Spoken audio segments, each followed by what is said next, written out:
തെരഞ്ഞെടുപ്പ് വിജയാഘോഷങ്ങൾക്ക് വടകരയിൽ നിയന്ത്രണം ഏർപ്പെടുത്താൻ സർവകക്ഷി യോഗത്തിൽ ധാരണ. വോട്ടെണ്ണുന്ന ജൂൺ 4 വൈകിട്ട് 7 മണിവരെ മാത്രമേ ആഘോഷങ്ങൾക്ക് അനുമതിയുള്ളൂ. കാഫിർ പ്രയോഗത്തിൽ പ്രതികളെ ഉടൻ പിടികൂടുമെന്നും കണ്ണൂർ റേഞ്ച് ഡിഐജി UDF നേതാക്കൾക്ക് ഉറപ്പു നൽകി. തെരഞ്ഞെടുപ്പിന് ശേഷവും വടകരയിൽ വിവാദങ്ങൾ തുടരുന്ന സാഹചര്യത്തിലാണ് തെരഞ്ഞെടുപ്പ് ഫലം വരുന്നതിന് മുൻപ് പോലീസ് സർവകക്ഷി യോഗം വിളിച്ചത്. ഉത്തരമേഖല IG-യുടെ നിർദ്ദേശപ്രകാരം കണ്ണൂർ റേഞ്ച് DIG-യാണ് യോഗം വിളിച്ചത്. CPIM, UDF, RMP, BJP നേതാക്കൾ യോഗത്തിൽ പങ്കെടുത്തു.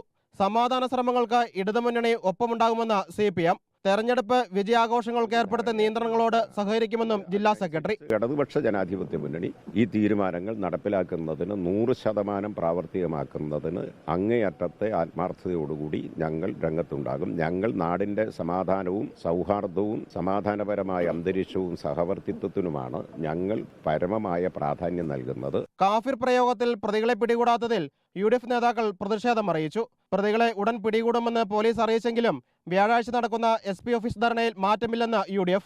തെരഞ്ഞെടുപ്പ് സമയത്ത് വർഗീയത രാജ്യത്തങ്ങോളം ഇങ്ങോളം പ്രചരിപ്പിക്കുകയുണ്ടായി.